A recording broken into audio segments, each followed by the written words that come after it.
So akwai maganganu da yawa, amma insha Allah zan yi kokari in takaita shi.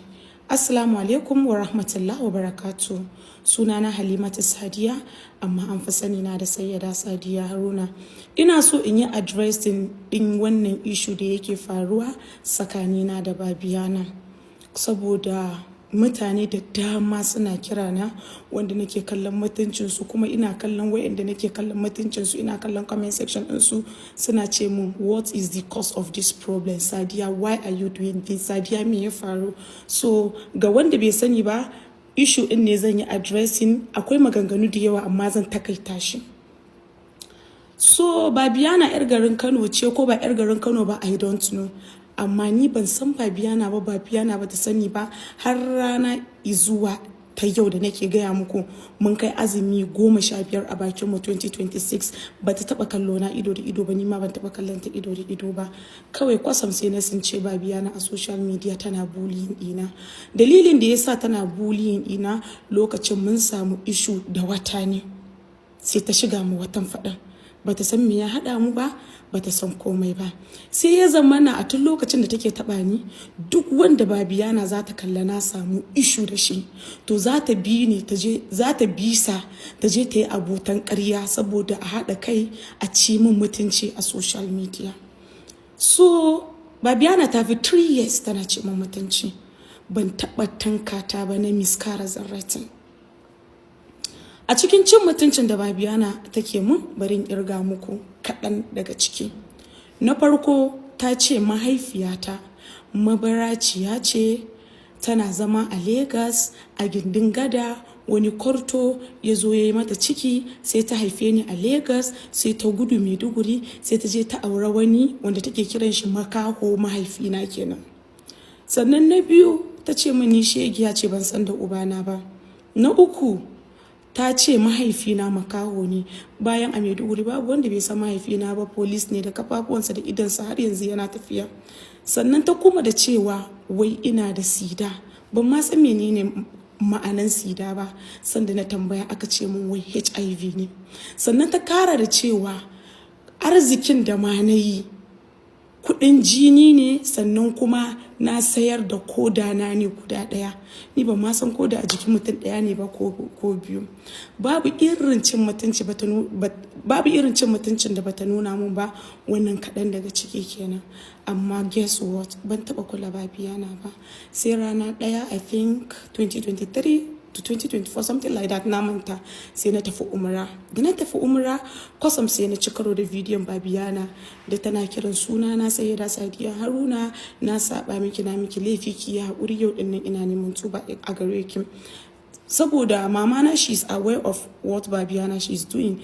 Na ce, Babiana, idan na yafe miki fa haƙƙin mahaifiyata, I have to call my mom and beg her that wannan yarinyar da she has been bullying me for good 3 years of her life, Allah ya shiga mata zuciya, kuma ta ce in yafe mata dan Allah momse, because haka muke kira mamanmu, momse ke ma ki yafe mata. Ta ce inda bata sani ba.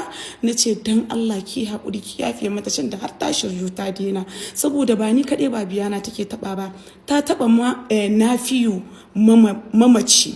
Ta ce Nafiyu yana threesome, wanda yanzu suna wannan me sunan yariya da take prison da ta kashe shi ne ko yaya ne, wai ana zargin ta ko me sunanta, cucu ne ko something like that. Ta taba sama yan inuwa ba da babu irin zagin da bata ma sama yan inuwa ba, ta sa mata suna uwan gali. Na san yawancin ku da dama da kuke kira na kuke ce why won't I go and sue her. Sunaye take ba mu, ni ta ce mun me sida, that's me HIV, samha ta ce mata uwan gale, da mutane da dama, wanda wannan kaɗan daga ciki ne da na gaya muku. So da na kira mum ina ta ce to babu damuwa, Allah ya sa mu dace. Cin da kina gaban Allah yanzu, Halima, ina tsoron mutanen nan, ki je bakin Kaba, ki je ki ce ya Allah, wannan baiwar kan da ta ci mutunci na, ta ci mutuncin iyayena, ta yi min sharri, ta yi min kage, idan har da gaskiya ne ka shiga zuciyarta kuma ta nemi sulhu da gaskiya ne, Allah na yafe mata. Amma idan ba da gaskiya bane, Allah ka tura mata aniyanta zuwa kanta.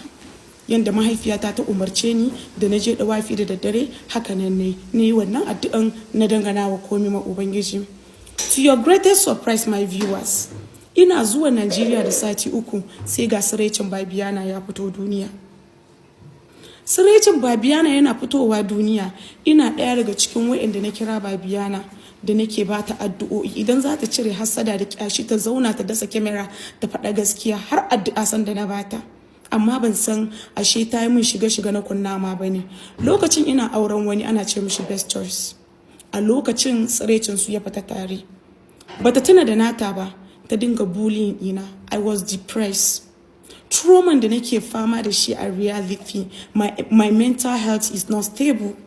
Babiana have been ta kara koma kuma tana bullying ina. Why? Because lokacin an kalla zalmalulun mijina a lokacin kenan da nake auren sa. Aka ce mai abun fada baya fada, so sai na ɗauka wannan Hausa. Lokacin ina tare da mijina kuma muna da abun fada, so no need in yi fada. Za a zo a yi mun gori a ce banza ken da mijinki gilli sha wanda yake zina yana zinansa in mata waya. So I decided in yi shiru for my mental health. Guess what, my people? Da zan yi aure zan koma gurin da auren ya mutu kenan, ni da best choice. Zan koma gurin the father of my only child, Nana Khadija. Then I decided in cire komai a raina. Why? Because I want to move on with my life. Sai na zo na kafa life ina cewa, ina ba da example. Ai mutane kuna raina karamin haƙƙi. Most especially a social media din a TikTok. Ku je ku yi ma mutane comments din banza, ku dasa kyamara, to ku ji tsoron haɗuwanku da Ubangiji. Ba ku ga example yadda Allah ya yi akan Babiana ba? Na kara da cewa duk da cewa ma na yafe mata, amma kuma ai abun kunya yayi mata yawa, yanzu me amfanin ta a duniya. That is all I said. Babiana she keep on bullying me again on social media. Ta fara saboda nayi kwatance da su 3 ne, da shi tsohon miji nan best choice, da Hafsa baby, da ita Babiana. Kuma kwatancen da ne akan su ba ƙarya bane, kowa ya gan tsirecin su a nan social media. Ni nawa ma saboda haƙi, in ka taba wancan ka zauna lafiya, ka taba wancan ka zauna lafiya, akwai kayan ubangijin da baka isa ka zauna lafiya ba. Babu yanda za a yi kana mijina ka zo gidana kuma ka kwana da wata akan gadona, ko in ce ka yi zina akan gadona, kuma ni ina umara kana tunanin Allah zai rufa maka asiri. Sai ne kwatance da su kuma kowa ya gan bidiyon su, ba ƙarya ne ba sharri ba, kowa ya ga tsirecin su a social media. Sai Babiana ta ci gaba da zagi na. To yanzu bani da abun kunya, bani da abun fada. Shi yasa ni kuma wannan karan na fito in nuna Babiana ni yar halakce. Kuma na sanar da mahaifiyata wannan matan fata kuma yin abinta, tace ki haƙuri Halima, ki barta da Allah, ina nan ina miki addu'a. Ni kuma sai na ga na kasa haƙuri, na ce mum sai ki haƙuri in mayar mata da murtani. Tace amma kar ki zage iyayenta kuma kar ki mata sharri, saboda duk abinda kika faɗa za ku maimaita shi a gaban Ubangiji. Na ce insha Allah, kada ki yadda ki tafi da hakkin wani gurin Ubangiji. Na ce insha Allah. To yan uwa, abin da yake faruwa kenan. Babiana, duk mutumin da ya baki shawara ki faɗa da ni a wannan stage din da muke, to wallahi wannan mutum ba masoyinki ba. Kuma idan kika bar wannan faɗan, wallahi gagaranki ne ba haƙura kika yi ba. Ni da ke zamu gan waye ya fasa. A lokacin da bana son kula ku saboda ina auren wannan gilli mai bakin zalmalulu wanda ban isa in fito in yi magana ba sai an yi bullying ina. I'm no more together with him, kuma bana fata ko a titi ne mu haɗu. So jama'a, kun ji abin da ya haɗa ni da Babiana, kuma guess what, har yanzu ban san ta ba. Sannan akwai wani sharrin da ta yi mun, wai ni ne na ce mata ta je ta yi wa Very Dark Man da Tinubu video. Babiana, you always call me a bloody illiterate, that I did not even have a secondary school certificate. How on earth a bloody illiterate will advise you ki such thing da zai illata rayuwanki? You see, you are killing yourself with your mouth, Babiana. You call me a bloody illiterate. Kuma yanzu kin ce ni na baki shawara. What are you trying to prove to the world? To anti me infection. Ko in ce Savania, uwar giveaway. We had our differences back then, and I decided to make peace with you. In gyara alaƙata da Allah, in gyara alaƙata da mutanen gari waɗanda na san na taɓa and all that. I personally made a video faɗar annabi ne in a inda ka ci mutuncin mutum ka dawo at that same spot ka zo ka kai restoring mutuncin mutum. I went back to social media kusan kan cewa ba da haƙuri ba ƙaramin abu bane. I still went ahead na baki haƙuri na yi video. Ga bidiyon bari in sa muku. Wannan bidiyo naki ne Sayyida Sadiya Haruna. Ina neman afuwarki, ina neman yafiyarki akan abubuwan da suka faru tsakanin ni da ƴaƴan kwanakin can da suka shuɗe. Sadiya Haruna a wa'in. Da na baki haƙuri sai kika kira mamanki, da kika kira mamanki ga bidiyon nan. Na stitching video. Ya insha Allah. Zaki ya insha Allah. Kina ji na? Ce to ya za ta yi ta ba wa iyayena haƙuri to yanzu nan a nan Saudiya mun ida da sallar la'asar kenan shine na yi tunani na ce bari in nema mata yafiya a gurinki. Da bakinta kuka ji ta ce bari ta nema mai yafiya a wajen mahaifiyarta. Ta ce ta yafi. Ta zo idan na yi bidiyo ku dinga ba za ku iya ganin date ɗin ba, ku ga date ɗin ku dinga duba time frame ɗin. Me ta sa my new baby girl da heart. Kun ga ɗaya? Da na tashi bayan nan ban yi ƙasa a gwiwa ba. Na je ni Bauchi. Gashi nan. Na je ni Bauchi gidan su marigayi da na je na bawa iyayen shi haƙuri. Suka yi na'am da haƙuri na, suka ji daɗi, suka sa min albarka kuma har yau har gobe idan ana biki ko wani taro a gidan wallahi al'azim sai an gayyace ni. Mutanen kirki Allah Ubangiji ya ji kan nafi'u ya rahamshe shi ya sa ya huta. Na yi haka ne bana tsoron ki ko kaɗan lalala bana tsoron ki amma shi ba zai yi ba muna kusa da rami kuma muna cin dusa. Ni fa taubatan nasuha ne. Shi yasa kika ga bana shiga sabga kowa duk wanda na san na mai ni na ce ya yafe min amma ku ba ku taba tunanin a zuciyarku ko akan ku kun fi karfi gani kuke Allah ya ara muku wata dama kamar Allah ba zai jarabce ku ba ko abu makamancin haka. Shi yasa kike ganin ke kin fi karfi ki fito kin ci min mutunci. You kept on bullying me up and down. Kina tunanin manipulation ɗinki yan arewa ba su gane manipulation ɗinki ba. Yan arewa sun riga sun gama da manipulation ɗinki. Wannan aure kika yi da kika yi auren ƙaryan nan na sake fitowa gashi nan I congratulate you. Ba irin warning ku dinga duba time frame ɗin. Ku dinga duba time frame ɗin. Ba ne da I don't have issues with you whatsoever ba kya gabana. Bayan abin da ya faru da ni kika zo kika yi wannan bidiyon saba sabulin gashi nan.